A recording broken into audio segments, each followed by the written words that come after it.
Hello दोस्तों, welcome है, स्वागत है, वेरी गुड मॉर्निंग आप सभी का। मॉडर्न हिस्ट्री की क्लास आप देख पा रहे हैं। टॉपिक हमारा चल रहा है वायसराय ऑफ इंडिया, भारत के वायसराय के बारे में हम बात कर रहे हैं। और आज दूसरा भाग है, दूसरा पार्ट है इस कड़ी का, और उसी पर हम आगे बढ़ेंगे, आगे बात करेंगे। तो जैसा कि आप जानते हैं, हम बात कर रहे थे भारत के वायसराय के बारे में। तो भारत के वायसराय की लिस्ट आपके सामने मौजूद है। हम बात कर चुके हैं यहाँ पर, अगर देखें तो किस किस वायसराय की बातें कर चुके हैं भाई। तो पहले तो हमने लॉर्ड कैनिंग की बातें की, फिर लॉर्ड एल्गिन द्वितीय की बातें की, लॉर्ड जॉन लॉरेंस की बातें हो चुकी है, लॉर्ड मेमो की बातें हो चुकी है, लॉर्ड नॉर्थ ब्रुक की बातें हो चुकी है। ठीक है, ये 5 ऐसे वायसराय की बातें हम कर चुके हैं। अब जो आगे बढ़ेंगे वो कौन है? लॉर्ड लिटन से आगे बढ़ेंगे, लॉर्ड लिटन देखेंगे, फिर Lord Ripon, Lord Dufferin, Lord Lansdowne, Elgin द्वितीय, लॉर्ड कर्जन, लॉर्ड मिंटो, उसके बाद लॉर्ड हॉटिंग द्वितीय, Lord Chelmsford, Lord Reading, Lord Irwin, Lord Winston, Lord Linlithgow, Lord Wavell और लॉर्ड माउंटबेटन और चक्रवर्ती राजगोपालाचारी अंतिम में हम बात करेंगे। ठीक है, तो इस प्रकार की बातें हम करेंगे, इस प्रकार से हम देखेंगे। ठीक है, चलिए तो आगे बढ़ते हैं, आगे की बातें करते हैं। लॉर्ड लिटन से स्टार्ट करते हैं आज की क्लास। अगले नंबर का जो वायसराय है वो है क्या भाई साहब? लॉर्ड लिटन।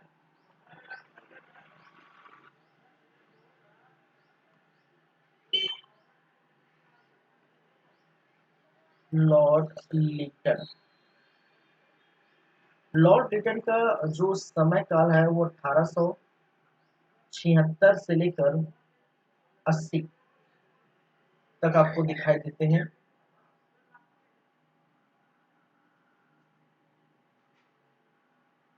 चलिए, इनके समय की प्रमुख घटनाओं पर नजर डालते हैं। इनके समय की प्रमुख घटनाएं क्या क्या है वो हम देखेंगे।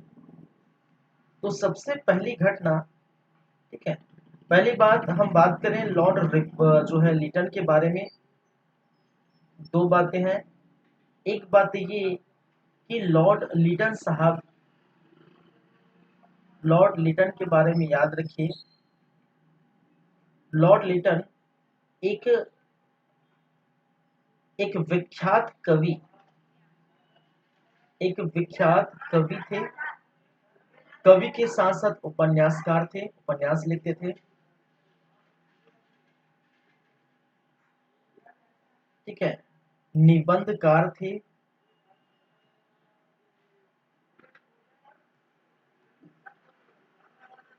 क्या है? निबंधकार, लेखककार, लेखककार। ठीक है, तो लॉर्ड लिटन के बारे में ये है कि एक प्रकार के विख्यात जो है कवि थे, उपन्यास लिखते थे, निबंधकार थे, लेखककार थे। ठीक है, तो ये आप याद रखेंगे, पहली बात इनकी। दूसरी बातें, यह एक प्रतिक्रियावादी वायसराय था। यह एक क्या था भाई साहब? प्रतिक्रिया क्रियावादी वायसराय था। अब प्रतिक्रियावादी वायसराय कहने का मतलब क्या है, इससे क्या समझते हैं, इसका क्या तात्पर्य है? इसका मतलब है क्रिया के, जो भी इनके द्वारा क्रिया की जाएगी उनका प्रतिक्रिया देखने को मिलेगा। कहने का मतलब है कि जो भी कार्य लॉर्ड लिटन के समय की जाएगी, जो भी कार्य लॉर्ड लिटन करेंगे, उनका उनकी प्रतिक्रिया आपको देखने को मिलेगी जनताओं से। ठीक है, जनताओं के द्वारा ये प्रतिक्रिया देखने को मिलेगी लॉर्ड लिटन के कार्य के चलते हैं। तो इसलिए हम इसको कहते हैं प्रतिक्रियावादी। क्रिया के विपरीत जो प्रतिक्रिया होती है उसको हम क्या कहते हैं? प्रतिक्रियावादी भाषा। बहुत सारे ऐसे काम होगा जिनका इनका विरोध भी किया जाएगा। ठीक है, इनकी बारे में बातें भी की जाएंगी, इसको हम क्या कहते हैं? प्रतिक्रियावादी। चलिए, इनके समय की कार्य या घटना के बारे में अगर बात करें, इनके समय की कार्य या घटना क्या क्या है, तो वो हम बातें करेंगे आगे। तो ये दो चीजें आपको पहले याद रखनी है इनके बारे में। चलिए इनके समय की कार्य या घटना के बारे में क्या बात करते हैं। इनके समय रॉयल टाइटल, ये समय है 1876 के ही समय, जब इनका जो है वायसराय के रूप में यहाँ पर नियुक्त होती है। 1876 में क्या देखने को मिलता है, रॉयल टाइटल एक्ट, इनके द्वारा रॉयल टाइटल एक्ट पारित कर दी जाती है, जिसको हम हिंदी में कहते हैं राजकीय उपाधि अधिनियम। क्या बोलते हैं भाई, राजकीय उपाधि अधिनियम। और इस राजकीय उपाधि अधिनियम के अंतर्गत जो है आपको देखने को मिलेगी कि जो है उपाधि दी गई थी, ठीक है। और ये उपाधि देखने को मिला था किसको, महारानी विक्टोरिया, महारानी विक्टोरिया को उपाधि दी गई थी। इसके अंतर्गत इस राजकीय उपाधि अधिनियम के तहत विक्टोरिया, विक्टोरिया महारानी विक्टोरिया को केसर ए हिंद की उपाधि दी गई थी। उसको भाई साहब केसर, केसर ए हिंद की उपाधि, हिंद की उपाधि। और केसर ए हिंद की उपाधि अगर देखा जाए ब्रिटिश के द्वारा, तो ब्रिटिश के द्वारा गांधी जी को भी ये केसर की हिंद उपाधि दी गई थी, ठीक है। प्रथम विश्व युद्ध के समय 1914 के आसपास इनको क्या दिया गया था, केसर हिंद उपाधि महात्मा गांधी को दी गई थी 1876 में। इससे रॉयल टाइटल एक्ट अधिनियम पारित कर दिया गया था, जिसके अंदर महारानी विक्टोरिया को भी केसर हिंद उपाधि से नवाजा गया था। ये आप याद रखें, ठीक है। तो ये पहली बातें हैं, पहली घटना है इसके समय की। इन्हीं के समय एक और घटना सामने आता है, और वो है 1876 से लेकर 1878 के बीच। इनके मध्य, इन वर्षों के मध्य भारत पर भयंकर अकाल देखने को मिलता है। भारत पर क्या देखने को मिलता है, भयंकर अकाल की स्थिति पैदा हो जाती है, भयंकर जो है अकाल देखने को मिलता है।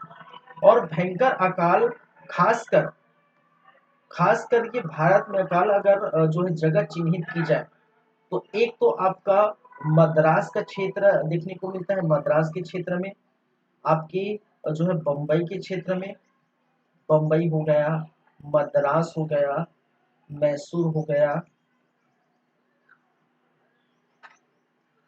हैदराबाद, मध्य भारत, मध्य भारत, पंजाब, ऐसे क्षेत्रों में क्या देखने को मिला था, भयंकर अकाल देखने को मिला। और इसी अकाल को देखते हुए, इसी अकाल को देखते हुए क्या किया गया था, एक आयोग की गठन की गई थी, ठीक है। एक क्या किया गया था भाई साहब, एक आयोग की गठन की गई थी, और उस आयोग का नाम है अकाल आयोग।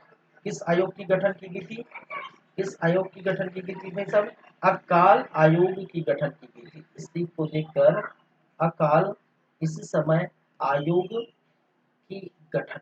और अकाल आयोग की गठन किसके अध्यक्ष के रूप में, ठीक है, रिचर्ड, याद रखिए, Richard stretchy, Richard stretchy, Richard stretchy के जो है अध्यक्षता में, अध्यक्षता में, ठीक है, रिचर्ड स्ट्रेची की अध्यक्षता में अकाल आयोग की जो है गठन किया गया था। किसके लिए, कि भारत में जो अकाल पड़ा है, खासकर जो अकाल पड़ा था मद्रास में, बम्बई में, मैसूर में, हैदराबाद में, मध्य भारत, पंजाब, तो इनमें क्या क्या कारण था, इस कारण को जानने के लिए, इसका अवलोकन करने के लिए, इसकी जांच करने के लिए एक आयोग का गठन किया गया था इसी समय, और उसको हम कहते हैं अकाल आयोग। और अकाल आयोग रिचर्ड स्टेट की अध्यक्षता में की गई थी। ये भी आपको याद रखनी है इस समय की बातें। वहीं पर इस समय की तीसरी बातें हम बात करेंगे, तो इस समय की तीसरी बातें 1 जनवरी, 1 जनवरी 1877 को इस समय दिल्ली दरबार बुलाया गया था, दिल्ली दरबार का आयोजित किया गया था, ठीक है। क्या किया गया था भाई? दिल्ली दरबार।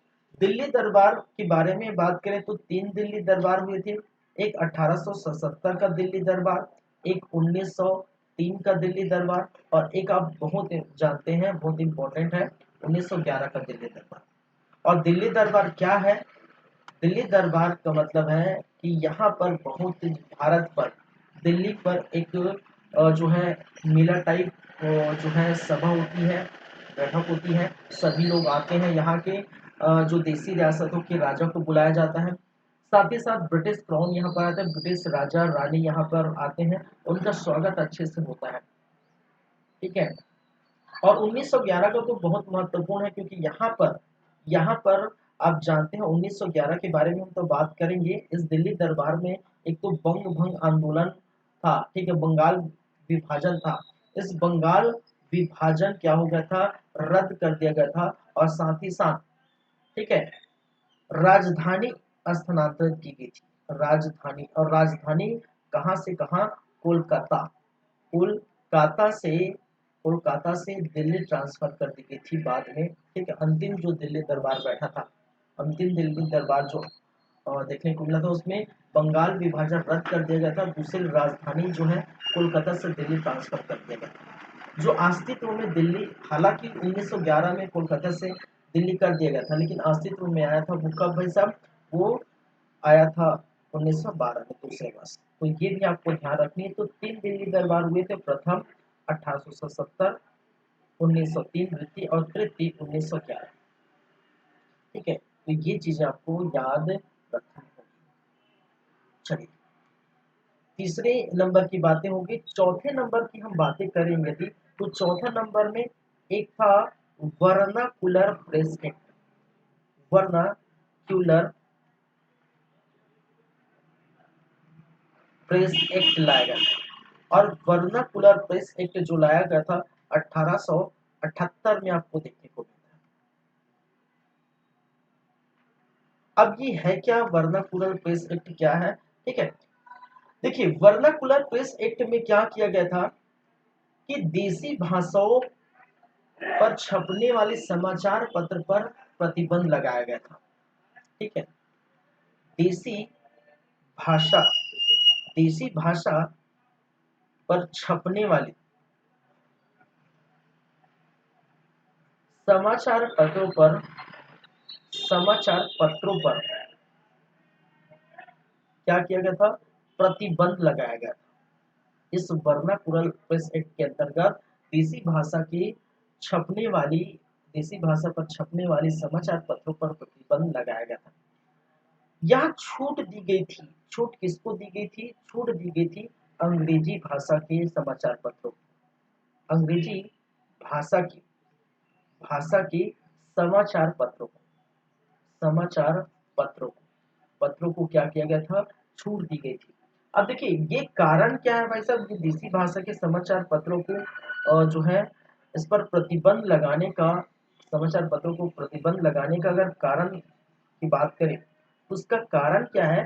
कारण ये है कि ब्रिटिश का लगातार विरोध जताया जाता था। ब्रिटिश जो है, ब्रिटिश का लगातार इनका देखने को मिलता है, ठीक है, कि लगातार इनकी आलोचना की जाती है, इस पत्रों के माध्यम से, समाचार पत्रों के माध्यम से आलोचना की जाती है, ठीक है। तो यही है अंग्रेजों का समाचार पत्रों के माध्यम से, समाचार पत्रों के माध्यम से, माध्यम से क्या हो रहा है, ठीक है, आलोचना किया जा रहा है, आलोचना किया जा रहा था, किया जा रहा था। इसी कारण से, इसी कारण से क्या किया गया था कि जो निगेटिविटी फैले ना, इसी कारण से इन समाचार पत्रों को, देसी भाषा पर छपने वाले समाचार पत्रों पर प्रतिबंध लगा दिया गया था। स्टार्टिंग में ये, अगर टारगेट की बात करें, ठीक है, कि वर्नाकुलर प्रेस एक्ट लाया एक्चुअल किसके लिए गया था? एक्चुअली लाया गया था अमृत बाजार नामक एक समाचार पत्र, अमृत बाजार, अमृत, अमृत बाजार नामक समाचार पत्रों के लिए, समाचार पत्र के लिए, अमृत बाजार समाचार पत्र के लिए क्या किया गया था, ये एक्ट लाया गया था। ठीक है, लेकिन कहा जाता है, देखिए अमृत बाजार समाचार पत्र जो है वो वो जो है किस भाषा में छपे थे, वो बंगाली भाषा का जो है समाचार पत्र था, ये बंगाली भाषा में छपे थे। और जब वर्नाकुलर प्रेस एक्ट आया, वर्नाकुलर प्रेस एक्ट आया, तो देसी भाषा पर छपने वाले इस समाचार पत्रों में सबसे जो प्रथम टारगेट देखने को मिला था, वो अमृत बाजार पर देखने को मिला था। और इसी कारण से अमृत बाजार के समाचार पत्र है, ठीक है, क्योंकि ये कहते कि देसी भाषा पर छपने वाले को प्रतिबंध किया जाए, तो बंगाली भाषा में छपते थे, इसीलिए ये कन्वर्ट कर दिया गया था, कन्वर्ट कर दिया गया था किस भाषा में, अंग्रेजी भाषा में कन्वर्ट कर दिया गया था, अंग्रेजी भाषा में कन्वर्ट कर दिया गया था। और इनकी तारीफ की गई थी, इनकी थोड़ी बहुत जो है अंग्रेजों की तारीफ देखने को मिली थी। और इसके कारण से जो बलि का बकरा चढ़ा, कहने का मतलब जो प्रतिबंध पहले हुआ, जो अगर पहले प्रतिबंध अगर देखने को मिला, तो वो कौन सा समाचार पत्र है, और वो है आपका सोम प्रकाश पत्रिका। ठीक है, सोम प्रकाश पत्रिका। और सोम प्रकाश पत्रिका जो है वो किसके द्वारा लिखी गई थी, ईश्वर चंद्र विद्यासागर, ईश्वर चंद्र विद्यासागर। और ईश्वर चंद्र विद्यासागर द्वारा लिखी गई जो समाचार पत्र है, ठीक है, इस पर पहले प्रतिबंध लगा था, और लाया किसके लिए गया था, अमृत बाजार के लाया गया था। खैर लाया तो देसी भाषाओं के लिए थे, बाद में धीरे प्रथम जो प्रतिबंध लगा है वो कौन है, वो सोम प्रकाश पत्रिका, जो ईश्वर चंद्र विद्यासागर द्वारा क्या की गई थी, लिखी गई थी। ठीक है, तो यही बात है, वर्नाकुलर प्रेस एक लाया था देसी भाषाओं पर छपने वाली समाचार पत्र पर प्रतिबंध लगाने के लिए, क्योंकि कारण था कि अंग्रेजों का समाचार पत्रों के माध्यम से आलोचना की जा रही थी, जिसका इसको बंद कराना था। टारगेट अमृत बाजार था, लेकिन ये बंगाली भाषा से कन्वर्ट होकर ये अंग्रेजी भाषा में कन्वर्ट कर दिया, क्योंकि अंग्रेजी भाषा को छूट दी गई थी। ठीक है, चलिए, और पहले प्रतिबंध जो लगता है वो सोम प्रकाश पत्रिका पर, और लगातार इसके बाद एक के बाद जो है देसी भाषाओं पर जो है छपने वाले समाचार पर प्रतिबंध लगना शुरू हो गया। ठीक है, चलिए, ये चार बातें हैं इनकी, ये एक हो गया, ये दो हो गए, तीन हो गए, चार हो गए। हम पांचवी बातें इनके अंतर्गत करें, तो पांचवी बातें क्या है भाई साहब, पांचवी बातें इनकी करें, तो भारतीय शस्त्र अधिनियम लागू किया गया था, इंडियन आर्म्स एक्ट। भारतीय कब, ये समय है 1878 का। 1878 में क्या लाया गया था, भारतीय भारतीय शस्त्र अधिनियम।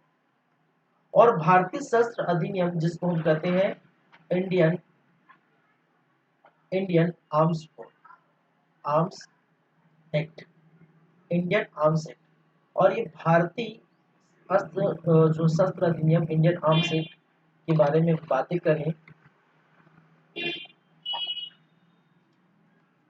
तो इनके बारे में ये कहा जाता है कि भारतीयों को अब शस्त्र रखने के लिए एवं व्यापार के लिए शस्त्र रखने के लिए एवं व्यापार के लिए क्या करना पड़ेगी, अनुमति लेना पड़ेगा, लाइसेंस लेना पड़ेगा। पहले ऐसा नहीं था, पहले शस्त्र रख सकते थे, लेकिन अब कहा गया, इन पर प्रतिबंध लगा दिया गया था कि बिना लाइसेंस के कोई शस्त्र नहीं रख सकता, और बिना लाइसेंस के कोई व्यापार नहीं कर सकता। ठीक है, तो शस्त्र रखने एवं व्यापार करने हेतु, ठीक है, लाइसेंस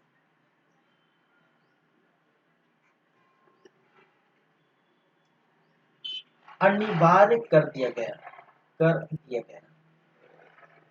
ठीक है, शस्त्र रखने एवं लाइसेंस के लिए क्या किया गया, जो है अनिवार्य कर दिया गया कि भाई साहब अब क्या है, शस्त्र रख सकते हैं, चाकू छुरी जो भी है वो रख सकते हैं, तो उसके लिए और व्यापार कर सकते हैं उसके लिए आपको लाइसेंस रखना अनिवार्य हो गया। और किसके अंतर्गत हुए?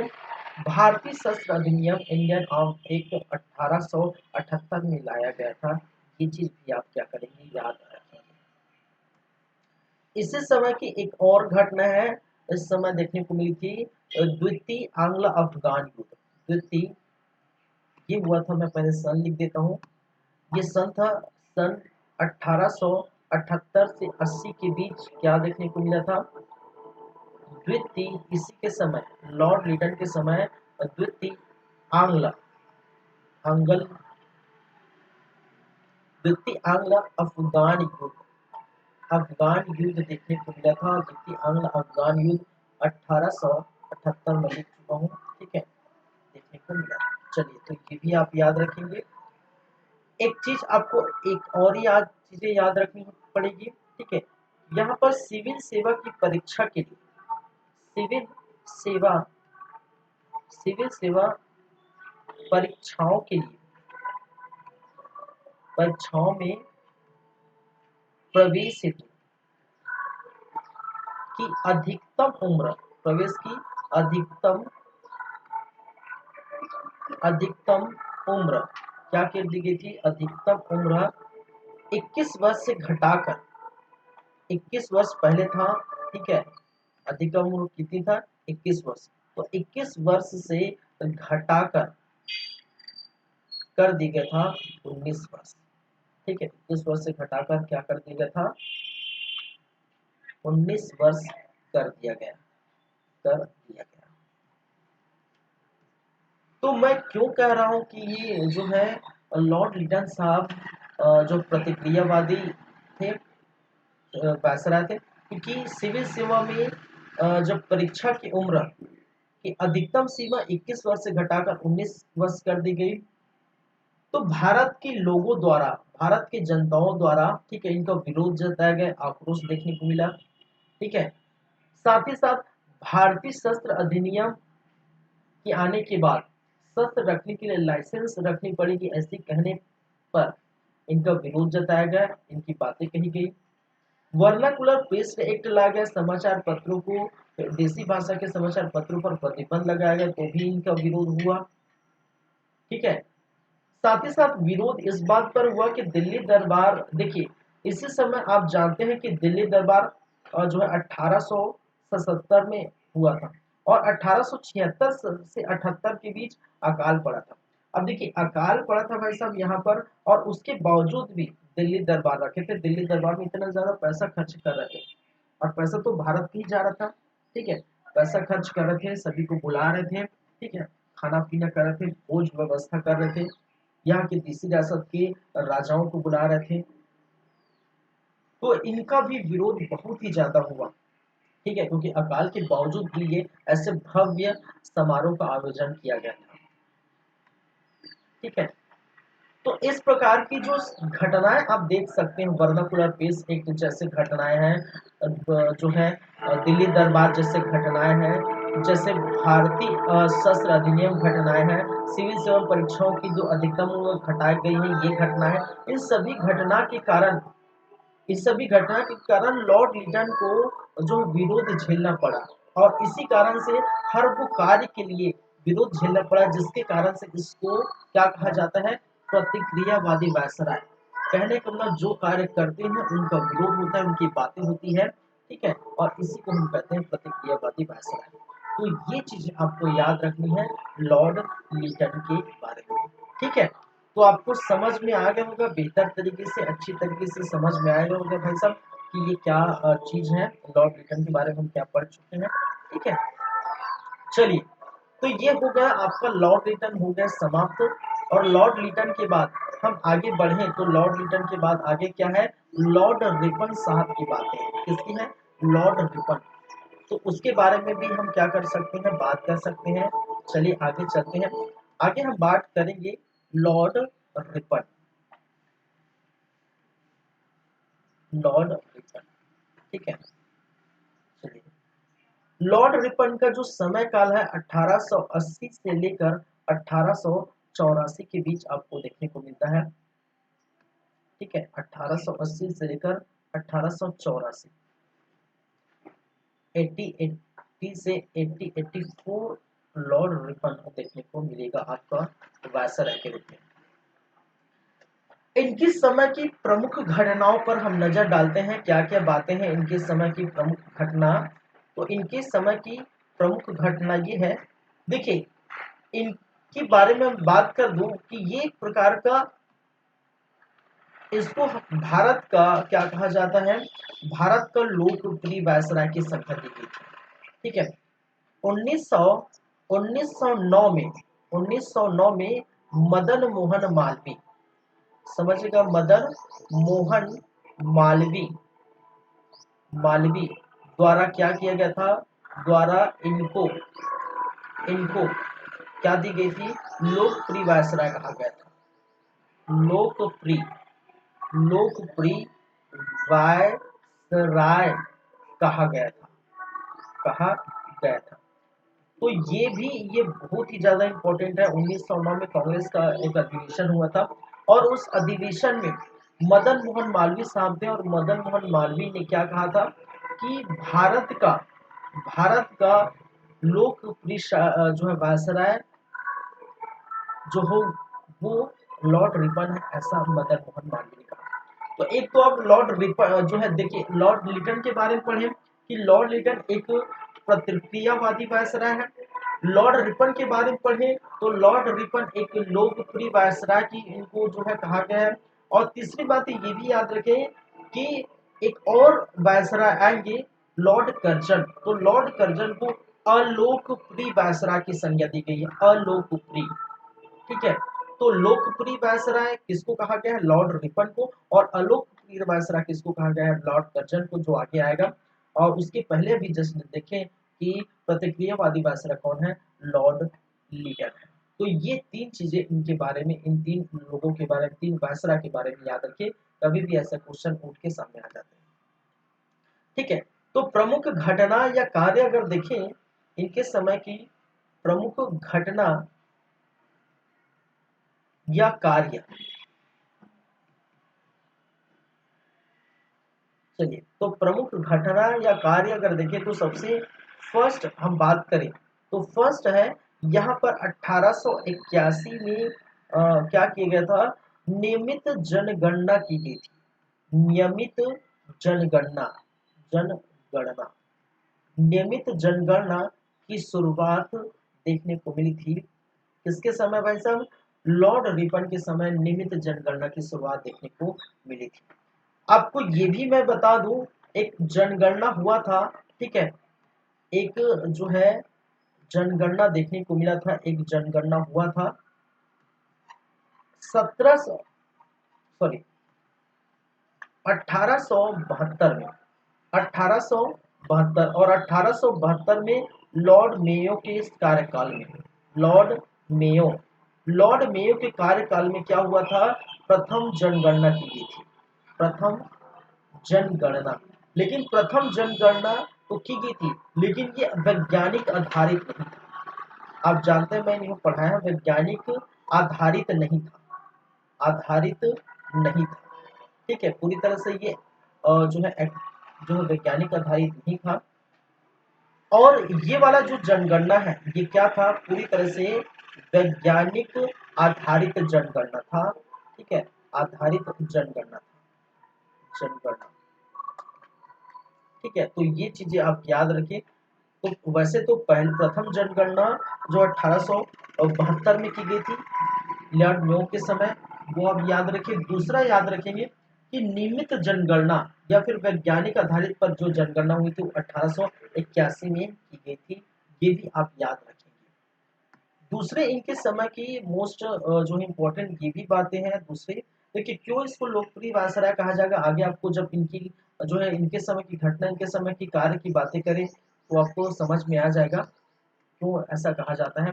तो दूसरा अगर हम बातें करें तो दूसरा इसी समय 1881 में देखने को मिला था। और 1881 में प्रथम कारखाना अधिनियम कारखाना अधिनियम अधिनियम, या जिसे कहा जाता है फर्स्ट फैक्ट्री एक्ट।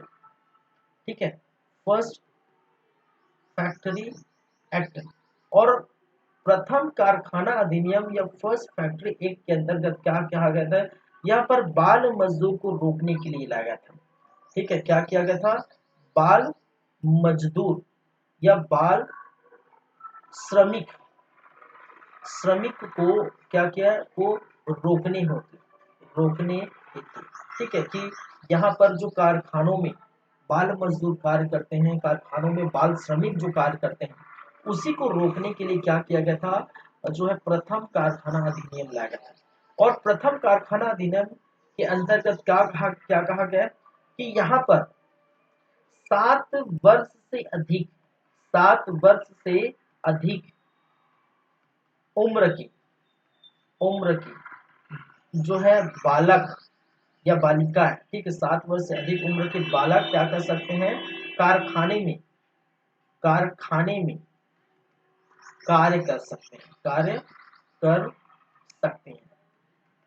ठीक है, बाल मजदूर, देखिए बाल मजदूर अभी तो खैर 14 वर्ष से जो है अधिक उम्र होना चाहिए फिलहाल अभी की स्थिति में, लेकिन उस समय जो 1881 में 7 वर्ष से अधिक उम्र की होंगी तब अब क्या कर सकते हैं, कारखाने में जो है कार्य कर सकते हैं। सोचिए 7 वर्ष कितना होता है, 7 वर्ष में कुछ भी अता पता नहीं रहता। ठीक है, 7 वर्ष 6-7 वर्ष तक तो फर्स्ट क्लास जो है आप जो है स्कूल जाते हैं, पहले ही क्लास जो है स्कूल पढ़ते हैं। ठीक है, छठ और जो है पहली क्लास स्कूल पढ़ते हैं, छठी 6 साल 7 साल में। तो इस समय सोचने समझने की जो उम्र नहीं होती, फिर भी से सोचिए इनकी मैटरनिटी, सोचिए ब्रिटिश सरकार की मैटरनिटी, सोचिए कम से कम 10 से 12 वर्ष कर, पहले की जो है 10 से 12 करना था, लेकिन ये 7 वर्ष कर दिए। साथ ही साथ आपको क्या, इनको 9 वर्ष की, सॉरी 9 घंटे की, 9 वर्ष बोल रहा हूँ, 9 घंटे की जो है काम करना पड़ेगा। ठीक है, तो 9 घंटे की कार्य इनको करनी पड़ेगी। बाल मजदूर को रोकने के लिए लाया गया था, तो 7 वर्ष से अधिक की उम्र ही कारखाने में जो है एंट्री कर सकते हैं। चलिए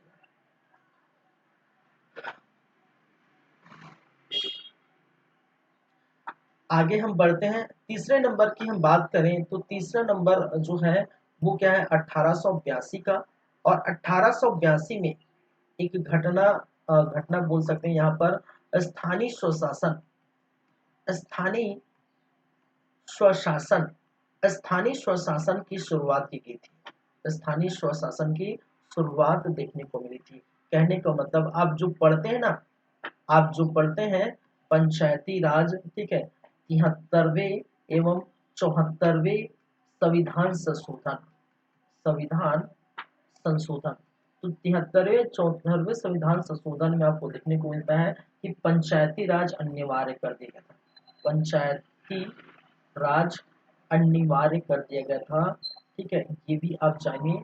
लेकिन इसके पहले स्थानीय स्वशासन की शुरुआत देखने को मिली थी, और खासकर स्थानीय स्वशासन की जो शुरुआत हुई थी वो खासकर मद्रास में देखने को मिली थी। स्टार्टिंग में ये मद्रास में पहली बार देखने को मिली थी।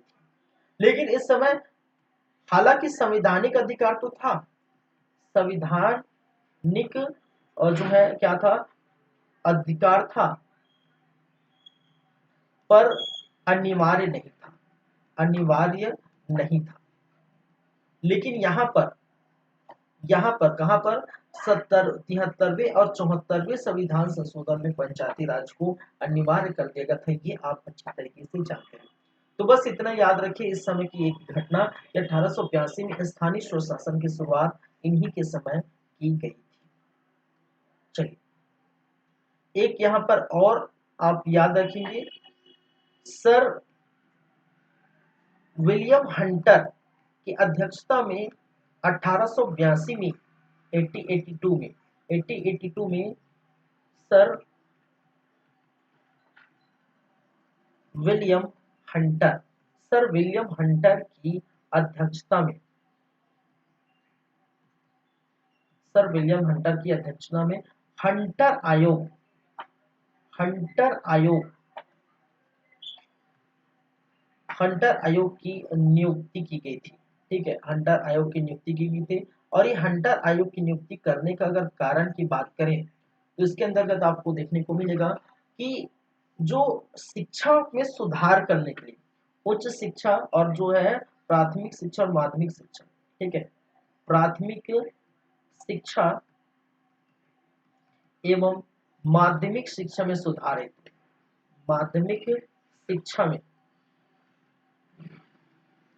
क्या करने के लिए सुधार हेतु क्या किया गया था, हंटर आयोग की स्थापना की गई थी। हंटर आयोग का जो है नियुक्त किया गया था, ये भी याद रखिए 1882 में। चलिए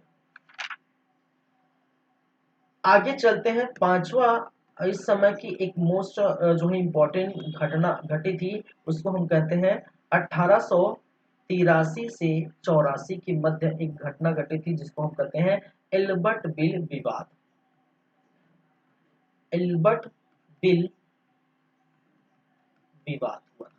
और ये एल्बर्ट बिल विवाद क्या है भाई साहब, देखिए अगर भारत में बात की जाए तो भारत में स्थिति क्या थी पहले, इसके पहले भारत में, ठीक है, जजों की स्थिति, जजों की स्थिति, तो भारत में जजों की स्थिति के रूप में अगर देखा जाए, एक तो थे आपके भारतीय जज थे, भारतीय जज थे, और दूसरा यूरोपीय जज, यूरोपियन जज।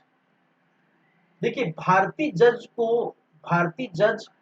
उन्हीं विवादों, उन्हीं विवादों या उन्हीं युद्धों या उन्हीं घटना, ठीक है, समझिएगा मेरी बातें, मैंने क्या कहा, भारत में जजों की स्थिति कैसी थी कि भारतीय जजों को उन्हीं विवादों, उन्हीं युद्धों, उन्हीं घटना पर इनको फैसला देने का क्या था भाई साहब, इनको फैसला देने का इजाजत था, अनुमति था, ठीक है, जो क्या था, जो भारत के अंतर्गत हो, ठीक, घटनाओं जो भारत के अंतर्गत हो, ठीक है, भारत के अंतर्गत जो भी घटना होगी, ठीक है, भारत से संबंधित जो भी घटना होगी, उन्हीं घटनाओं पर क्या किया गया था कि इनको फैसले देने का अनुमति प्राप्त था।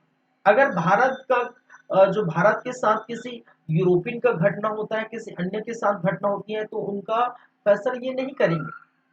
भारत का घटना भारत के साथ या किसी, ठीक है, भारत का घटना भारत के साथ अगर होता है, तब की स्थिति में जो है, ऐसी स्थिति में भारत के जो भारतीय जज हैं वो इनका फैसला सुनाते हैं। लेकिन यूरोपियन जज के अंतर्गत क्या किया गया है कि भारतीय के साथ, ठीक है, भारतीय प्लस यूरोपियन, यूरोपियन, भारतीय प्लस यूरोपियन विवादों का फैसला, विवादों का फैसला कौन सुनाता है, ठीक है, फैसला कौन सुनाता था, यूरोपियन जज सुनाते। इसका मतलब एक प्रकार का प्रतिबंध था, भारतीय जजों के ऊपर प्रतिबंध लगाया गया था कि वो भारतीय मुद्दों पर ही या भारत के लोगों के बीच होने वाले झगड़े विवादों का ही वो निपटारा करेंगे।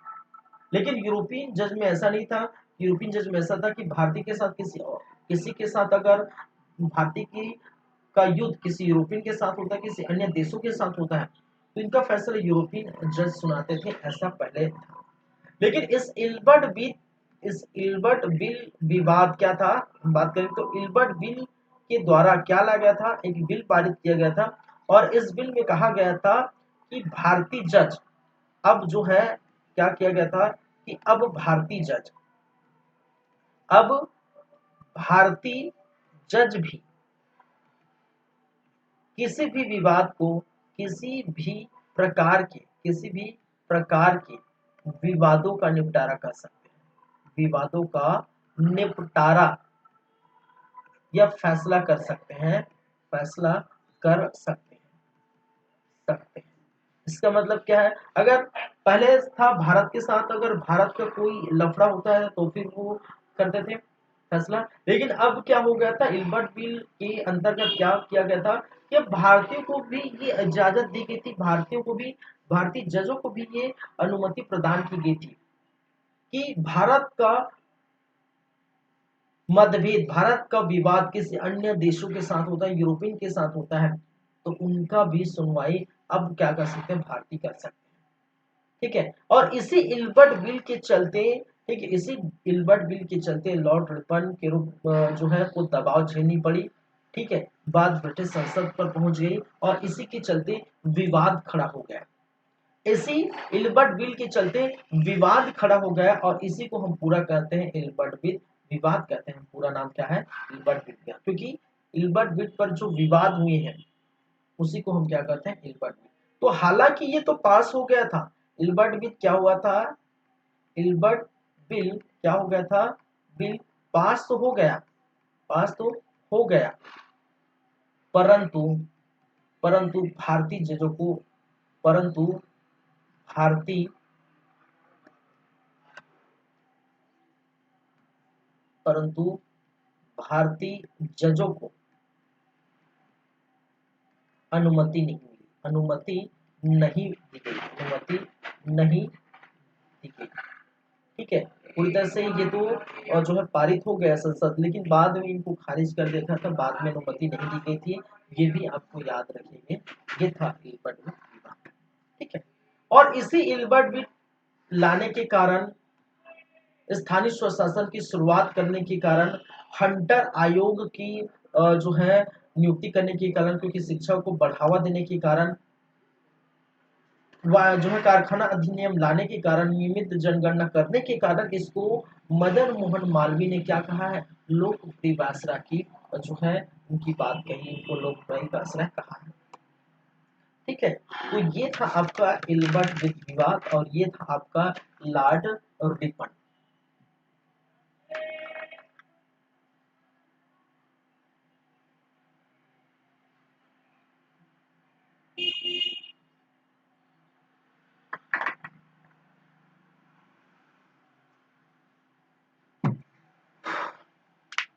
चलिए,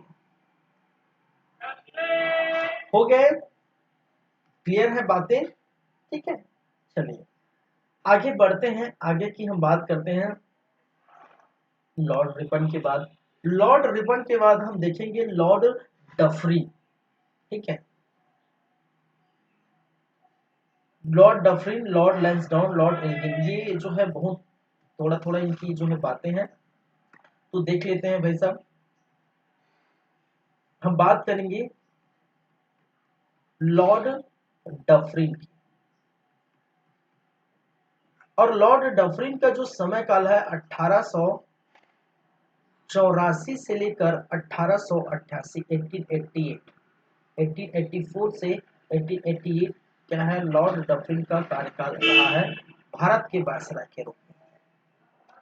इनके समय की प्रमुख घटना क्या है, प्रमुख घटना इनके समय की ये है कि अब जानते हैं सबसे महत्वपूर्ण जो है चीजें इसके समय की, जो एक घटना घटती है 18 दिसंबर 1885। अगर मैं ये डेट लिख दिया, अगर मैं ये डेट लिख दिया, इसका मतलब आप समझ चुके होंगे, क्योंकि मैं ये सारी चीज पढ़ा चुका हूँ।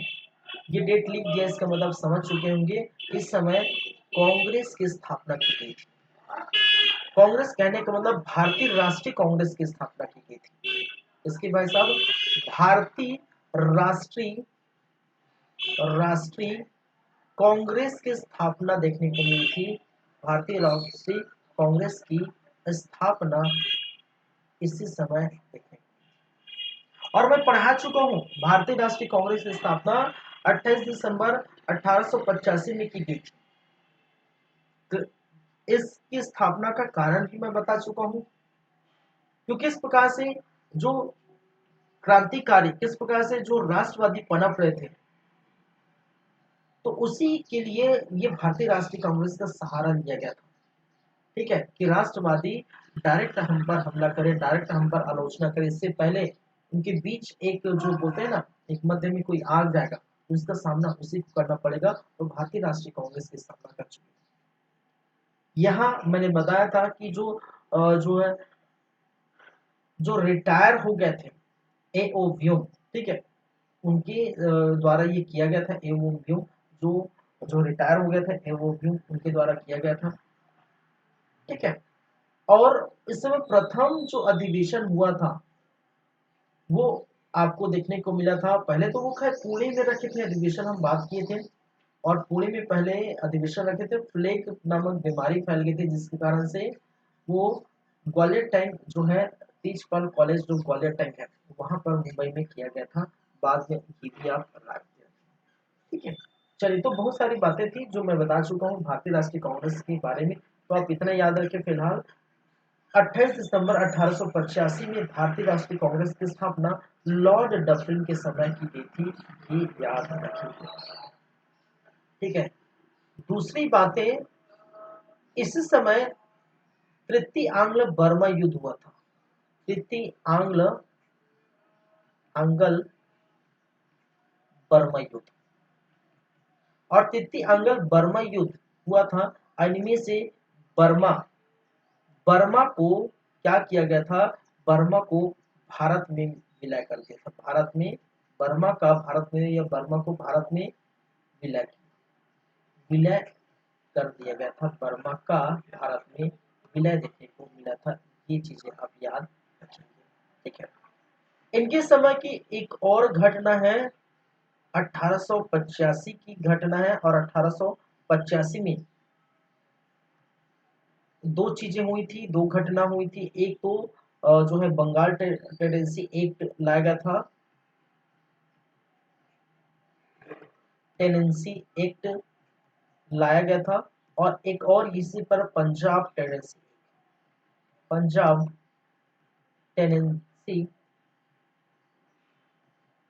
एक्ट लाया गया था। तो इस समय की बस यही घटना है। लॉर्ड डफरिन के समय ज्यादा कुछ खास नहीं है। लॉर्ड जो है डफरिन के समय एक ही घटना देखने को मिलती है। ये चीज आपको याद रखनी है। चलिए आगे बढ़े।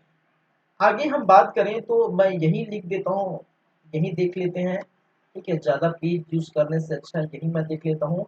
लॉर्ड लैंसडाउन, इनके समय की खास बातें नहीं है। ठीक है, लॉर्ड लैंसडाउन लैंसडाउन ठीक है, लॉर्ड लैंसडाउन का जो समय 1888 से लेकर 1894, 94,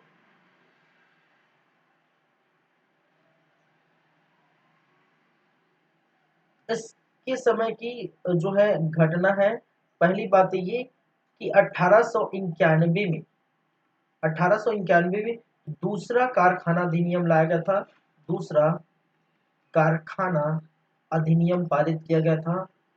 अधिनियम लाया गया था, दूसरा कारखाना अधिनियम पारित किया गया था। पहली बातें।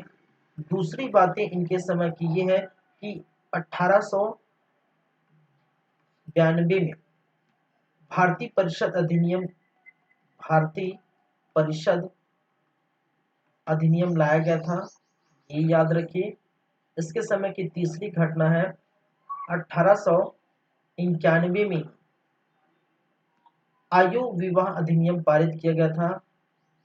आयु विवाह अधिनियम पारित। और इसके समय की एक और घटना है। ठीक है, यहाँ पर जो है 1893 में अफीम पर रोक लगाने के लिए अफीम आयोग का गठन किया गया था, अफीम पर रोक लगाने के लिए। ठीक है, तो ये 3-4 घटना लॉर्ड लैंसडाउन के समय आपको याद रखनी होगी। ठीक है, चलिए आगे हम बढ़े। आगे की बात करें तो आगे एक और वायसराय है, एक है Lord Elgin second. Lord Elgin second, और लॉर्ड एल्गिन सेकंड का समय 1894 से लेकर 1898 ईस्वी तक देखने को मिला है। ये याद रखेंगे। ठीक है, चलिए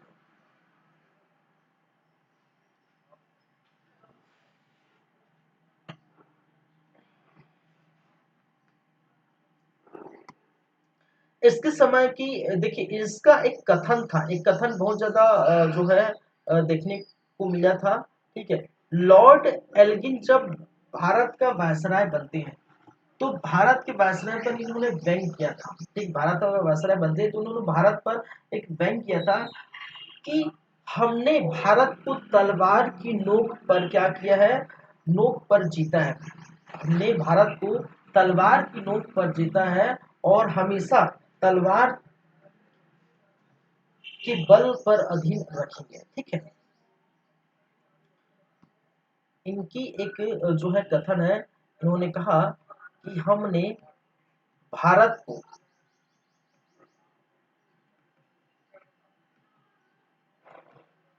तलवार की नोक पर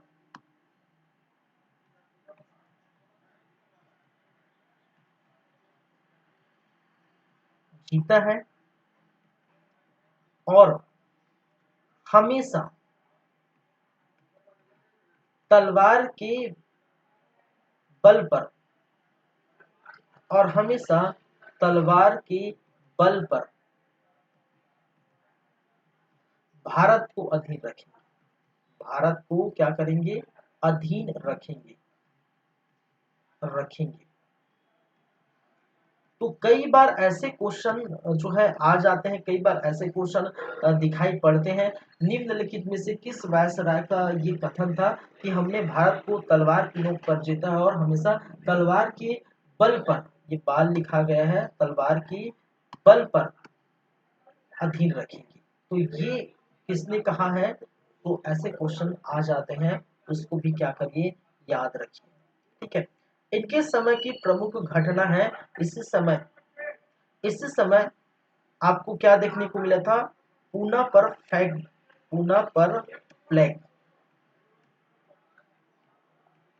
पूना पर प्लेग नामक बीमारी फैल गई थी, पहली बातें।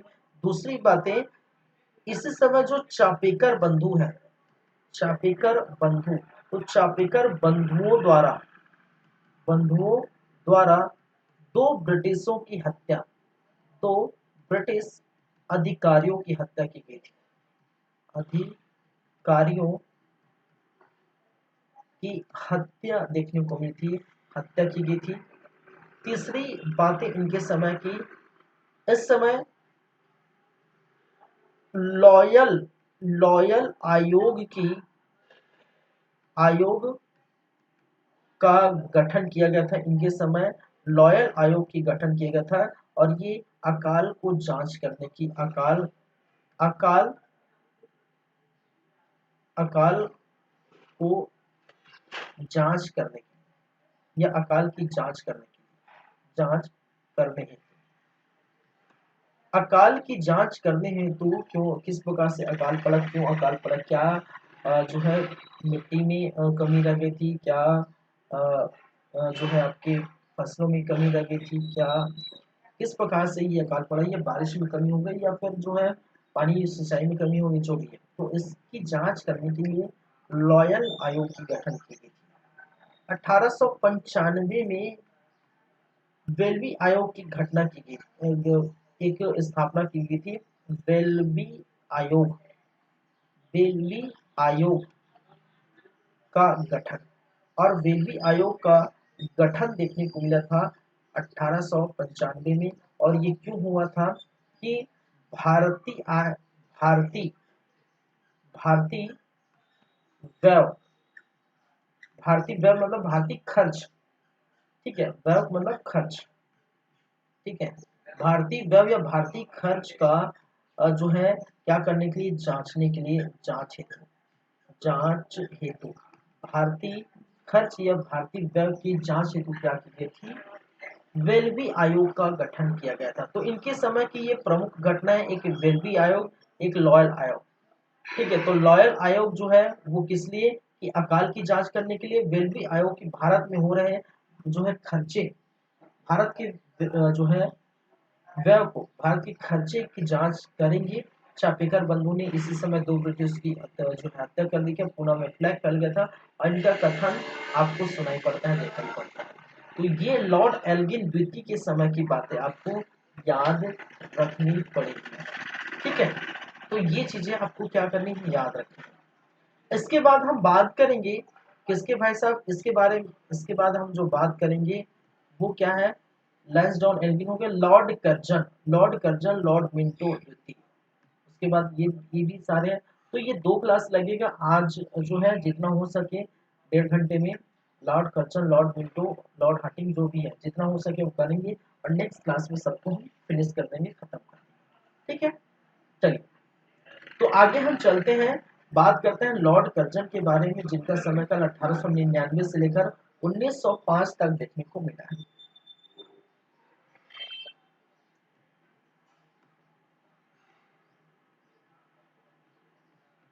लॉर्ड कर्जन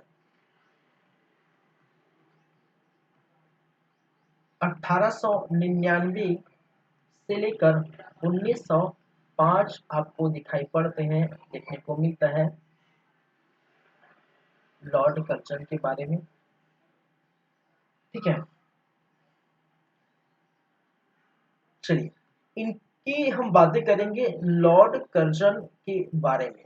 पहले पहले इनके जो है पढ़ेंगे।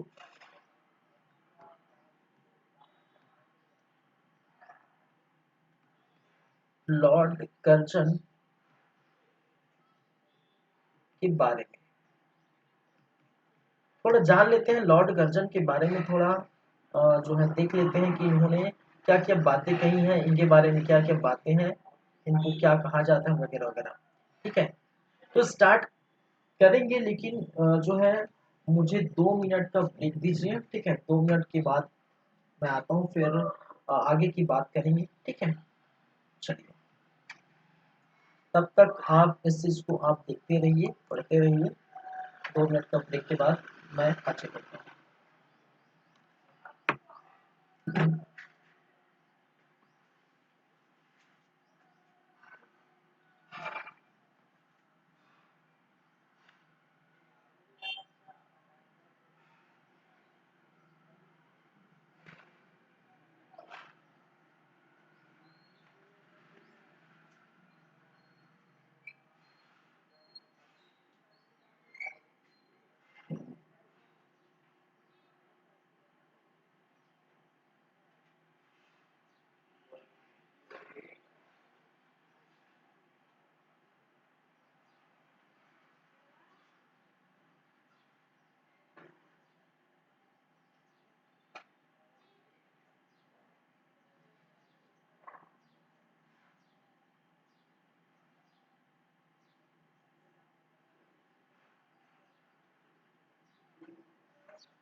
चलिए, नमस्कार, फिर से वेलकम है, फिर से स्वागत है आप सभी का हमारे इस YouTube चैनल पर, सजी कंप्रेस के YouTube चैनल पर। ब्रेक के बाद आप सबका फिर से स्वागत है। आगे बढ़ते हैं। हम देख रहे थे लॉर्ड कर्जन की बातें हम करने वाले थे। 1899 से स्टार्ट हुआ था इनका कार्यकाल और 1905 तक इनका रहा था वायसराय के रूप में भारत में। लॉर्ड कर्जन के बारे में हम सबसे पहले बात करें तो इनके बारे में ये है कि इनको भारत का क्या कहा जाता है, अलोकप्रिय वायसराय की संज्ञा दी जाती है। ठीक है, तो इसको लिख लेते हैं। ठीक है, भारत का अलोकप्रिय वायसराय कहा गया। वायसराय कहा गया या अलोकप्रिय वायसराय की संज्ञा दी गई। ठीक है, संज्ञा दी गई अलोकप्रिय। और लोकप्रिय कौन है भाई साहब? लोकप्रिय है लॉर्ड रिपन। और लॉर्ड रिपन क्या है?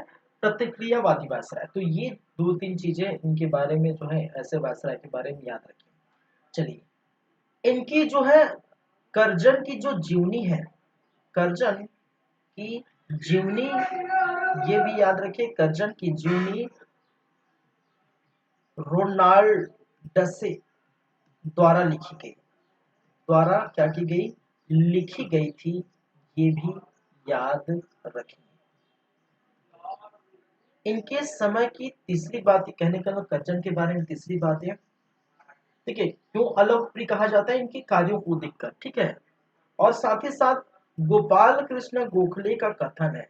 गोपाल कृष्ण गोखले साहब जो गांधी जी के जो गुरु माने जाते हैं, और गांधी जी के गुरु गोपाल कृष्ण गोखले का कथन है, गोखले जी का जो है कथन था, और वो कथन था कि इनको क्या कहा गया? कर्जन को आधुनिक भारत का औरंगजेब कहा गया है। ठीक है, इनको क्या कहा गया है? कर्जन को कर्जन को आधुनिक भारत का आधुनिक भारत का औरंगजेब कहा गया है। औरंगजेब कहा गया है। कहा गया है। देखिए, औरंगजेब के बारे में आप पढ़ चुके हैं। औरंगजेब जो है बहुत ही ज्यादा कट्टर जो है मुसलमान था, बहुत ही ज्यादा जो सुन्नी मुसलमान था, बहुत कट्टर सुन्नी मुसलमान था। हिंदुओं के प्रति कोई जो है इनका झुकाव नहीं था। ठीक है, और अपनी कार्यों के चलते, ठीक है, अपनी कट्टरता के चलते ये बहुत फेमस हुए थे। औरंगजेब के बारे में कहा जाता है बहुत ज्यादा कट्टर मुसलमान था, बहुत ज्यादा कट्टर शासक था। और उसी प्रकार से आधुनिक भारत को औरंगजेब की संज्ञा देने का इनके कार्यों को देखकर, ठीक है, इनके कार्यों के कारण, किसके? इनके कार्यों के कारण, इनके कार्यों के कारण क्या कहा गया है कि ऐसे ऐसे कार्य किए। बाद में देखेंगे, ठीक है, कि भाई साहब ने क्या क्या कार्य किए। जैसे आप फेमस अब जानते हैं 1905 में जो है इसी के समय घटना घटती है। ठीक है, इनके बारे में हम बात करेंगे। तो आधुनिक भारत का औरंगजेब कहा गया है गोपाल कृष्ण गोखले द्वारा। ये चीजें आपको याद रखनी पड़ेगी, याद रखनी। नेक्स्ट, ठीक है, भारत की शिक्षा व्यवस्था पर व्यंग किया गया था। भारत की शिक्षा व्यवस्था पर कर्जन का कर्जन का कथन था।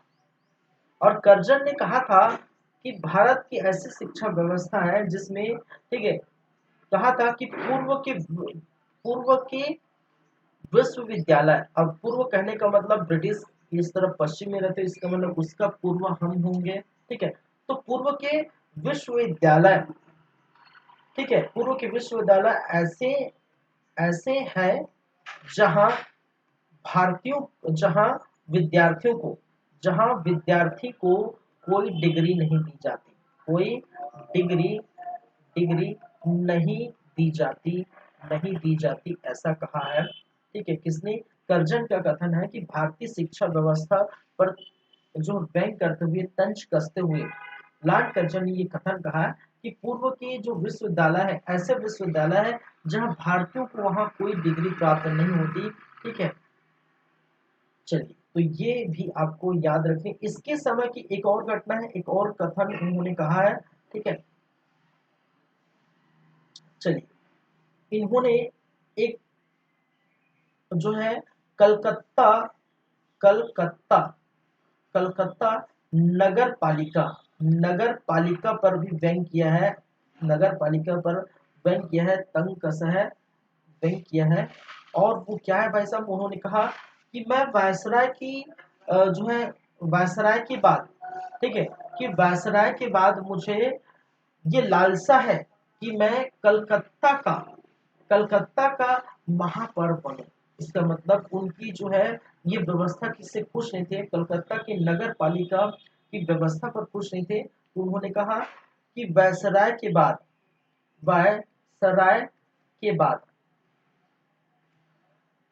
कलकत्ता का कलकत्ता का महापौर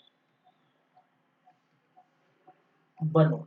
ठीक है, कलकत्ता पर महापौर बनना चाहूंगा, ऐसा इनका क्या था, जो है व्यंग कशा था किसको, कलकत्ता नगर पालिका। ठीक है, एक और व्यंग यहाँ पर देखने को है, तो कर्जन का कांग्रेस पर व्यंग, कांग्रेस पर व्यंग। ठीक है, और इसके कांग्रेस के लिए इन्होंने क्या कथन की गई थी कि कांग्रेस अब मरणशील है। ठीक है, और मेरी इच्छा है कि इनकी शांतिपूर्व और जो है मृत्यु की मैं जो है क्या करूं, सहयोग करूं। क्या कहा है कि मरणशील कांग्रेस मरणशील है और मैं इनकी मृत्यु पर मदद करो। ठीक है, कहने का मतलब है कि कांग्रेस की स्थिति ऐसी है कि मरने ही वाला है, और मेरी इच्छा है कि इनके मरने पर मैं सहयोग दूं, इनकी मरने को लेकर मैं सहयोग दूं, ऐसा कांग्रेस के लिए कहा गया। तो कांग्रेस के लिए ये चीजें बात कही। कोलकाता के नगर पालिका पर बैन कसते हुए क्या कहा कि वायसराय के पद के बाद अब मुझे ये लालसा हो रही है कि मैं कोलकाता का महापौर बनूं। और भारतीय शिक्षा की व्यवस्था पर भी उन्होंने तंज कसा और पूर्व कहा कि पूर्व के विश्वविद्यालय ऐसे विश्वविद्यालय हैं जहां पर विद्यार्थी को कोई डिग्री प्राप्त नहीं होती, ऐसा उन्होंने कहा। तो कर्जन के बारे में ये याद रखें, लॉर्ड कर्जन के बारे में मैंने कहा पहले अवलोकी शासन की संज्ञा दी जाती है। ठीक है, इनकी जीवनी फर्नांडिस द्वारा लिखी गई। गोपाल कृष्ण गोखले का कथन था कि आधुनिक भारत का औरंगजेब कहा जाए इसके कार्यों के कारण। ठीक है, तो ये चीजें याद रखें और उनको 3-4 कथन भी याद रखें, कभी भी ऐसे क्वेश्चन पूछे जा सकते हैं। ठीक है, चलिए आगे बात करते हैं इनके समय की और जो है प्रमुख घटनाएं क्या है, इनके बारे में को भी फिलहाल याद रखें। अब इसके बारे में हम बात करेंगे, इसके समय की प्रमुख घटनाएं। तो हम लिख सकते हैं यहाँ पर लॉर्ड कर्जन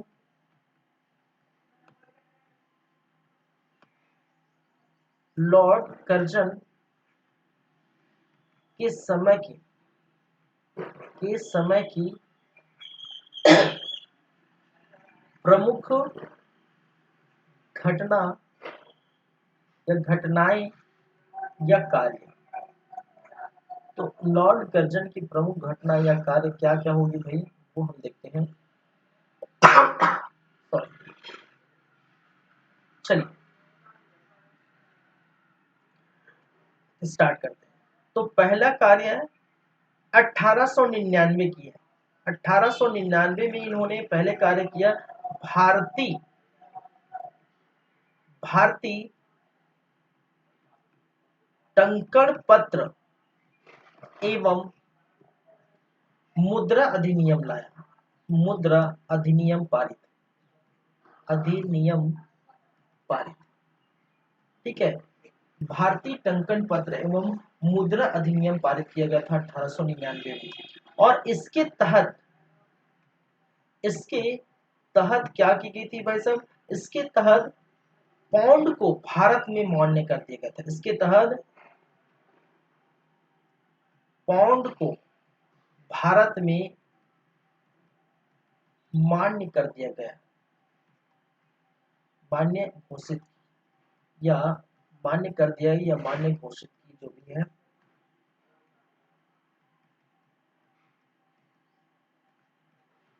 और एक पाउंड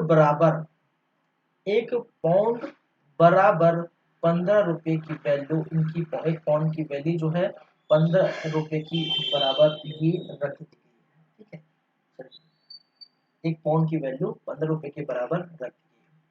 तो पहली चीजें इनके समय की एक घटना 1899 में भारतीय टंकन पत्र और मुद्रा अधिनियम के अंतर्गत पाउंड को भारत पर मान्य घोषित कर दिया और एक पाउंड की वैल्यू 15 रुपया रख दी गई। ये चीजें याद रखिए।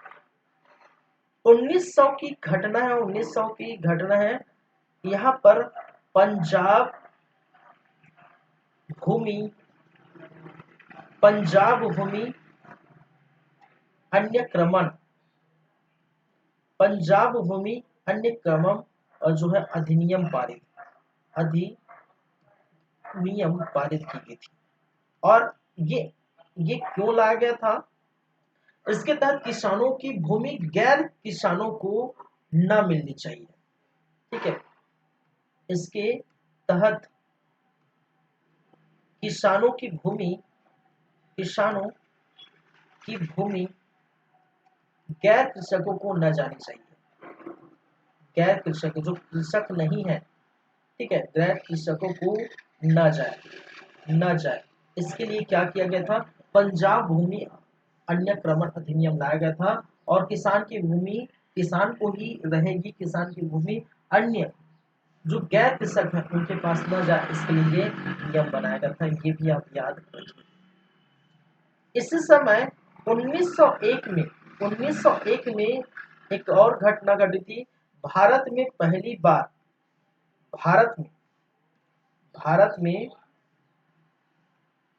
पहली बार जातिगत आधारित जनगणना की गई थी। पहली बार क्या की गई थी? जातिगत आधारित जनगणना की गई थी।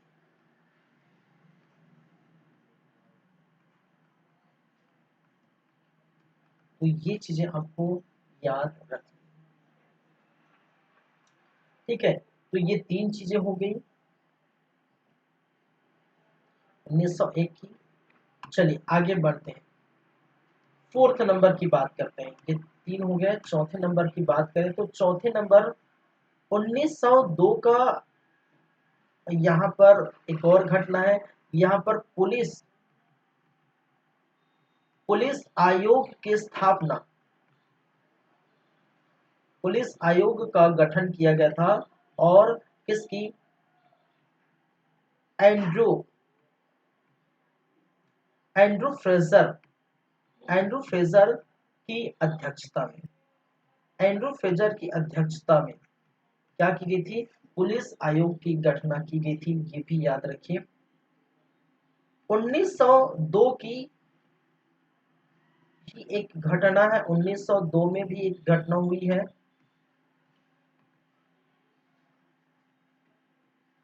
और 1902 की इस घटना में विश्वविद्यालय आयोग का स्थापना किया गया था। विश्वविद्यालय, इसके समय विश्वविद्यालय आयोग की स्थापना की गई थी। ये याद रखेंगे। इसके समय 1904 में विश्वविद्यालय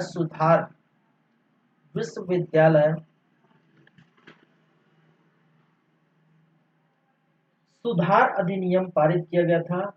सुधार अधिनियम पारित किया गया था। और ये दोनों जो है टॉमस रैले की अध्यक्षता में हुई थी। टॉमस रैले की अध्यक्षता में।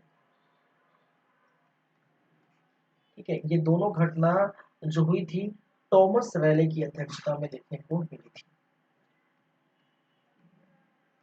1904 में ही प्राचीन स्मारक संरक्षण अधिनियम लाया गया था कि प्राचीन जो स्मारक है उनका संरक्षण प्रदान करने के लिए प्राचीन स्मारक संरक्षण अधिनियम लाया गया था। संरक्षण अधिनियम पारित किया गया था, लाया गया था, ये भी आप क्या करेंगे, याद रखेंगे। वहीं आगे बढ़ते हैं तो भारतीय पुरातत्व सर्वेक्षण की स्थापना की गई थी। इसी समय भारतीय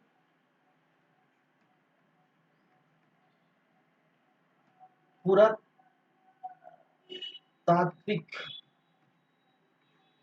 सर्वेक्षण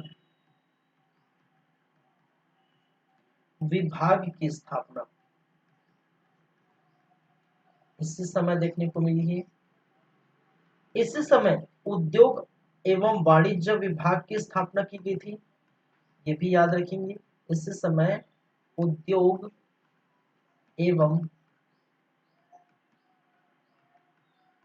वाणिज्य विभाग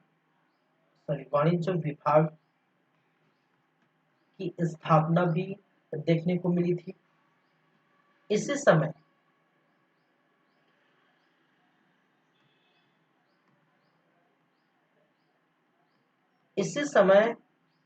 सिंचाई आयोग की स्थापना की गई थी।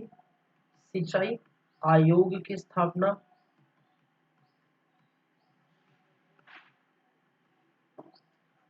इसी समय, इन्हीं के समय 1905 की घटना है और सबसे बड़ी घटना है यहाँ पर बंगाल विभाजन की घटना है। ठीक है, और बंगाल विभाजन को मैं अच्छी तरीके से पढ़ा चुका हूँ। ठीक है, लॉर्ड कर्जन ने, ठीक है, बंगाल विभाजन की बातें कही, जहां पर पूर्वी बंगाल और पश्चिमी बंगाल को बांट दिया गया था। बांटो और शासन को की जो है स्थिति पैदा हो गई थी और इनका बहुत ज्यादा विरोध किया गया था और इसी बंगाल विभाजन को रद्द कर दिया जाता है। आप जानते हैं, मैं बताया हूँ, दिल्ली दरबार बैठा था 1911 में, दिल्ली दरबार हुआ था। ठीक है, वो लॉर्ड हार्डिंग द्वितीय के समय जब 1911 में दिल्ली दरबार होगा तो उसी समय बंगाल विभाजन को रद्द कर दिया गया था और कोलकाता से दिल्ली राजधानी ट्रांसफर की गई थी। तो ये भी याद रखेंगे। एक और घटना है इसके समय 1903-4 के पास, 1903-4 के पास Younghusband mission, Younghusband mission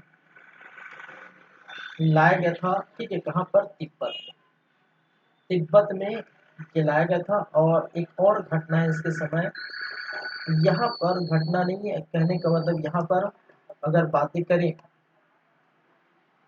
तो अगस्त, ठीक है, अगस्त 1905, अगस्त 1905 में लॉर्ड कर्जन का त्याग पत्र, लॉर्ड कर्जन का त्याग पत्र देखने को मिला। तो ये चीजें आपको याद रखनी। तो लॉर्ड कर्जन के बारे में बहुत सारी बातें हैं। ठीक है, उनके बारे में, ये तो खैर उनकी पहले जो है उनके बारे में पढ़े। पुलिस आयोग का गठन, विश्वविद्यालय आयोग की स्थापना, पहली तो भारतीय टंकन पत्र जो है और जो है मुद्रा अधिनियम, और पौंड को भारत में घोषित कर दिया गया, 1 पौंड का बराबर 15 रुपया। पंजाब भूमि अन्यक्रमण अधिनियम पारित 1900 में, और किसानों की भूमि किसानों पर रहे, किसानों के लिए रहे, गैर किसानों को न दी जाए, इसके लिए लाया गया था।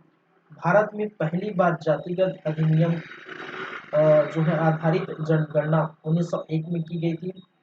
पुलिस आयोग का गठन किया गया था। विश्वविद्यालय आयोग की स्थापना, विश्वविद्यालय सुधार अधिनियम पारित, प्राचीन स्मारक संरक्षण के लिए जो है अधिनियम पारित किया गया था। भारतीय पुरातात्विक सर्वेक्षण विभाग की स्थापना, उद्योग एवं वाणिज्य विभाग की स्थापना की गई थी। सिंचाई आयोग की स्थापना की गई थी। बंगाल विभाजन हुआ था, यंग हस्बैंड मिशन लाया गया था और लॉर्ड कर्जन का त्याग पत्र देखने को मिला था अगस्त 1905 में। और इस प्रकार से ये चीजें हो जाती है आपका लॉर्ड कर्जन के बारे में। क्या हो जाती है भाई साहब, लॉर्ड कर्जन के बारे में हो जाती है चीजें समाप्त। ठीक है, चलिए आगे हम बात करें तो लॉर्ड कर्जन के बाद जो बातें होगी वो है लॉर्ड मिंटो क्या है सेकेंड, और लॉर्ड मिंटो सेकेंड की बातें करेंगे। चलिए और उसके बाद ये पूरा बाकी है लॉर्ड हॉटिंग, द्वितीय Chelmsford, Reading, Irwin, Wellington, Linlithgow, Wavell, Mountbatten, Rajagopalachari, ये बातें हम करेंगे। ठीक है, तो लॉर्ड मिंटो सेकेंड,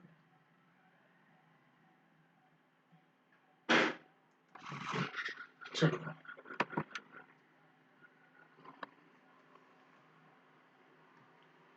नेक्स्ट है हमारा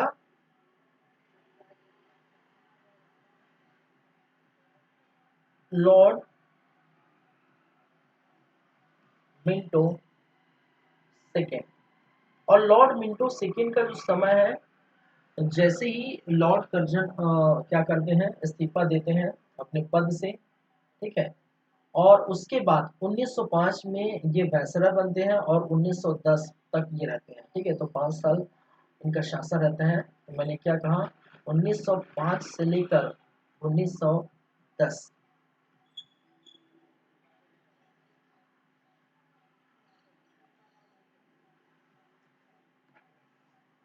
चलिए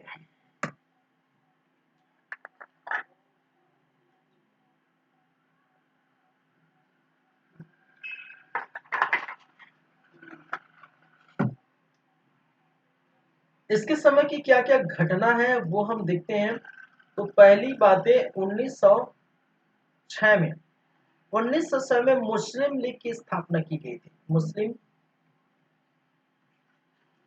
लीग की स्थापना, और आप जानते हैं मुस्लिम लीग की स्थापना, मैंने कहा मुस्लिमों ने अपने जो है अलग पृथक प्रतिनिधित्व के रूप में पृथक जो है निर्वाचन प्रणाली की वो जो है मांग की गई थी, और इसके लिए मुस्लिम लीग की स्थापना की गई थी, जो मैं पढ़ा चुका हूँ।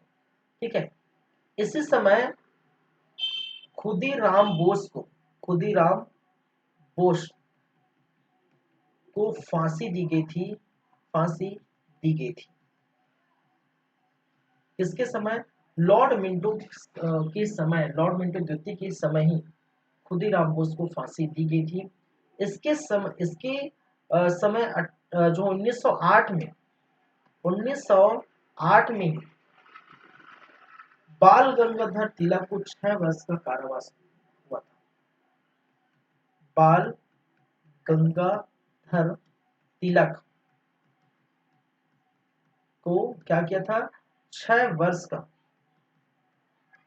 कारावास हुआ था। क्योंकि इसी समय, इन्हीं के समय सूरत अधिवेशन हुए थे। 1907 में मैंने पढ़ाया था, 1907 का सूरत अधिवेशन, और सूरत अधिवेशन में आपको देखने को मिला था कि यहाँ पर सूरत की फूट देखने को मिलती है। इसी को हम सूरत अधिवेशन को सूरत की फूट कहते हैं। और यहाँ पर गरम दल के नेता और नरम दल के नेता दोनों के विचार नहीं मिलते थे।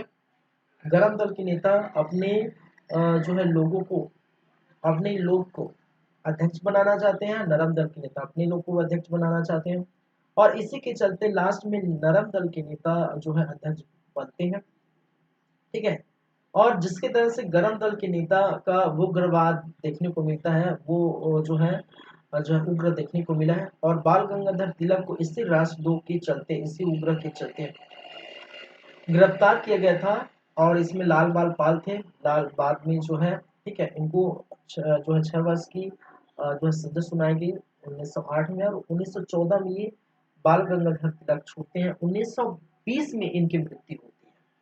ठीक है, बाल गंगाधर तिलक की मृत्यु कब होती है भाई साहब, 1920 में होती है, ये भी आप याद रखेंगे। ठीक है, चलिए, तो बाल गंगाधर तिलक को 1908 में 6 वर्ष का कारावास सुनाया जाता है। चलिए, इसी समय 1909 में मार्ले मिंटो सुधार भी आपको देखने को मिलता है। मार्ले मिंटो मिंटो सुधार, ठीक है, तो मिंटो साहब तो कौन है आप जानते हैं, लॉर्ड मिंटो तो है। मिंटो साहब उस समय थे तो वायसराय थे, और मार्ले भारत सचिव था। और इन दोनों ने मिलकर जो मुस्लिम लीग की स्थापना के अंतर्गत कही गई है थी कि यहाँ पर अलग से प्रतिनिधित्व की बातें की गई थी, निर्वाचन प्रतिनिधित्व की बातें की गई थी, और उसी को पूरा करने के लिए मार्मिक मिंटो सुधार लाए गए थे, ये भी मैं पढ़ा चुका हूँ। चलिए 1907 में, खैर उसको पहले बताना चाहिए था, 1907 में कांग्रेस का अधिवेशन हुआ था, कांग्रेस का अधिवेशन और कांग्रेस की फूट हुई थी। ठीक है, यहाँ पर कांग्रेस का विभाजन हुआ था, ये पहले बताना चाहिए था। ठीक है, उसके बाद बाल गंगाधर तिलक बात करते हैं। ठीक है, जो भी है कांग्रेस का विभाजन भी देखने को पड़ा था इस समय, कांग्रेस का अधिवेशन हुआ था। ठीक है, कहाँ पर? सूरत, इसको सूरत की फूट कहते हैं, सूरत की फूट के नाम से जाना जाता है, सूरत की फूट कहते हैं। ठीक है, कांग्रेस के जो है इस एप्लीकेशन। चलिए, इसी समय की एक घटना है 1908 की, और इसी समय समाचार पत्र अधिनियम लागू किया गया था। समाचार पत्र अधिनियम पारित की गई थी, पारित किया गया था, लागू किया गया। इसी के समय वायसराय, वायसराय की कार्यकारिणी परिषद में, कार्यकारिणी परिषद, वायसराय की कार्यकारिणी परिषद में भारतीयों को नियुक्त किया गया था, भारतीयों को नियुक्त किया गया था, नियुक्त देखने को। और इनमें से जो सदस्य थे, यानी भारतीय जो सदस्य थे, वो एसपी सिन्हा। ठीक है, प्रथम बार जो है कार्यकारिणी परिषद में कि जो भारतीयों को शामिल किया गया था, जिसमें एक नाम आता है एसपी सिन्हा का। तो एसपी सिन्हा जो है वो क्या थे? पहला भारतीय था जो वायसराय की कार्यकारिणी परिषद में इनको नियुक्त किया गया था, ये भी आपको याद रखनी पड़ेगी। ठीक है, चलिए, तो लॉर्ड मिंटो के बारे में बस इतना ही है। ठीक है, मुस्लिम लीग की स्थापना इसी समय हुई थी, इसी समय कांग्रेस का अधिवेशन हुआ था, कांग्रेस का विभाजन हुआ था 1907 में। ठीक है, और इसके बाद जो है अब बाल गंगाधर तिलक को 6 वर्ष की कारावास सुनाई गई थी। इसी के समय माध्यमिक को सुधार लाया गया था, समाचार पत्र अधिनियम आया था, और वायसराय की कार्यकारिणी परिषद में एसपी सिन्हा को, पहली भारतीय जो एसपी सिन्हा है उसको नियुक्त किया गया था। ये सारी बातें हैं। ठीक है, चलिए, इसके बाद हम जो बातें करेंगे वो क्या है भाई साहब? इसके बाद जो बातें करेंगे ये हो गया आपका लॉर्ड मिंटो सेकेंड। तो कैनियन से लेकर सेकेंड 12 ऐसे जो है वायसराय के बारे में देख चुके हैं। अब जो बच गया है तो lord Hardinge, Chelmsford, Reading, Irwin, Willingdon, Linlithgow, Wavell, Mountbatten, Rajagopal. तो 1 2 3 4 5 6 7 8 9। ठीक है, 8 9 बाकी है। ठीक है, और ये 9 8 9 जो भी है उसको हम क्या करेंगे, उसको देखेंगे नेक्स्ट क्लास में, अगली क्लास में। और नेक्स्ट क्लास में, अगली क्लास में आपका ये पूरा का पूरा पोर्शन खत्म हो जाएगा। और जो सीरीज हमारा चल रहा था, ठीक है, पहले हम बंगाल का गवर्नर देखे, फिर बंगाल का गवर्नर जनरल देखे, फिर भारत का गवर्नर देखे, भारत का गवर्नर जनरल देखे, फिर भारत का वायसराय देखे। और ये भारत का वायसराय अंतिम है, इसमें हम जो जितने 8 9 बचे हैं, उसके बाद भारत का वायसराय खत्म हो जाएगा। तो गवर्नर जनरल और वायसराय और गवर्नर की बातें पूरी खत्म हो जाएगी। ठीक है, और इसके पहले हम सभी चीज जो है पढ़ा चुके हैं। तो ये अभी फिलहाल बोल सकते हैं अपने अंतिम पड़ाव पर है, मॉडर्न हिस्ट्री पूरी तरह से अपने अंतिम पड़ाव पर है। 2 4 ही क्लास लगेंगे, उसके बाद ये मॉडर्न हिस्ट्री जो है पूरी तरह से समाप्त हो जाएगी। और एक चीज अब मैं बता देना चाहता हूँ, मॉडर्न हिस्ट्री के बाद, इनके बाद जो नेक्स्ट सीरीज हमारी जो स्टार्ट होगी, नेक्स्ट सीरीज जो चलेगी, कहने का मतलब नेक्स्ट सब्जेक्ट जो चलेगा, आप इसी को पढ़ के बोर हो गए होंगे, जाहिर सी बात है। ठीक है, अगर किसी को लगता है तो 2 4 दिन वेट करें, 2 4 दिन इंतजार करें, आपके लिए देखने को मिलेगा एक सीजी आएगा। ठीक है, छत्तीसगढ़ का जो है पोर्शन आएगा, छत्तीसगढ़ आएगा, और छत्तीसगढ़ के साथ जो है आपको जो है साइंस का पोर्शन देखने को मिलेगा। तो 2 तरह से यहाँ पर सब्जेक्ट स्टार्ट होगा। एक तरफ आपका देखने को मिलेगा मॉर्निंग बेच, ठीक है, और मॉर्निंग में आपका देखने को मिलेगा सीजी का लेक्चर और इवनिंग बैच, इवनिंग, ठीक है। और इवनिंग में आपको देखने को मिलेगा साइंस का पोर्शन। किसका पोर्शन भाई साहब? साइंस। साइंस में अभी बायोलॉजी तो पूरा हो चुका है, बायोलॉजी तो क्या है पूरा हो चुका है, और जो बचा है वो आपका आएगा, फिजिक्स आएगा, केमिस्ट्री आएंगे, ठीक है। आपका जो है environment and ecology, environment and ecology, फिर उसके बाद टेक्नोलॉजी, टेक्नोलॉजी तो 1 2 3 4 बाकी है, इधर ये होंगे, बायोलॉजी खत्म हो गया है, सीजी चलता रहेगा। और सीजी खत्म होने के बाद फिर से पैरेलली आपका एक तरफ आपका कॉन्स्टिट्यूशन चलेगा, कॉन्स्टिट्यूशन, और दूसरे तरफ आपका इंडियन जियोग्राफी, इंडियन जियोग्राफी। कब की बात है? जब ये सीजी और ये पूरा जो साइंस पूरा खत्म हो जाएगा, उसके बाद कॉन्स्टिट्यूशन और इंडियन जियोग्राफी चलेगा। उसके बाद, उसके बाद आपको देखने को मिलेगा कुछ हिंदी के पोर्शन, ठीक है, कुछ कंप्यूटर के पोर्शन, ठीक है, आपके जो है इकोनॉमिक के पोर्शन, ठीक है। और अंतिम में अगर हो सके तो, मैंने क्या कहा, हो सके तो मैथ्स का भी पोर्शन आप मेरे से देख सकते हैं, अभी जो है उसके लिए काम चल रहा है थोड़ा, ठीक है। चलिए, तो हो सके तो वो आप देख सकते हैं। तो लगभग पूरी चीज आप जो है पढ़ेंगे मेरे से, ठीक है। और जितना हो सके मैं आप लोगों के लिए जो है तैयार रखूंगा बहुत सारी चीजें। चलिए, तो ये सारी बातें हम करेंगे, तो हमारा जो है बोल सकते हैं 8 महीने जो है साल भर के लिए पूरा जो है शेड्यूल रहेगा, एक एक चीज आपको क्लियर होगी, ठीक है। तो चलिए फिर चलते हैं, आज का सेशन यहीं पर रखते हैं, यहीं पर खत्म करते हैं।